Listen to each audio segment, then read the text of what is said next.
এক ছিল ছোট্ট পাখি, নাম টুকটুকি। সে আকাশে ওড়ে না, শুধু ডালে ডালে লাফায়। অন্য পাখিরা মজা করে বলত, তুই তো কখনো আকাশে উড়তেই পারবি না। টুকটুকি চুপ করে থাকত, কিন্তু তার মনে একটা স্বপ্ন ছিল, সে একদিন আকাশে উড়বে। একদিন সকালে টুকটুকি দেখতে পেল মেঘের ফাঁকে রোদ মিষ্টি করে হাসছে। সে নিজের মনে বলল, আজ আমি চেষ্টা করব। ডানা মেলে সে লাফ দিল, কিন্তু মাটিতে পড়ে গেল। ব্যথা পেলেও সে হাল ছাড়ল না। টুকটুকি বারবার চেষ্টা করতে লাগল। অন্য পাখিরা হাসত, বলত, তোর চেষ্টা বৃথা, কিন্তু টুকটুকি কানে তুলত না। একদিন সকালে সবাই দেখল টুকটুকি ডাল ছেড়ে সত্যি সত্যি আকাশে উড়ছে। তার ডানায় ছিল সাহস আর মনে ছিল বিশ্বাস।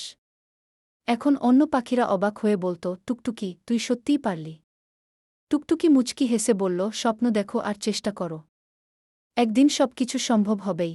এরকম আরও মজার মজার ভিডিও পেতে চ্যানেলটি সাবস্ক্রাইব করুন এবং সাথে সাথে ভিডিও নোটিফিকেশন পেতে বেল আইকনটি ক্লিক করে দিন। লাইক, কমেন্ট এবং শেয়ার করে অন্যকে দেখার সুযোগ করে দিন।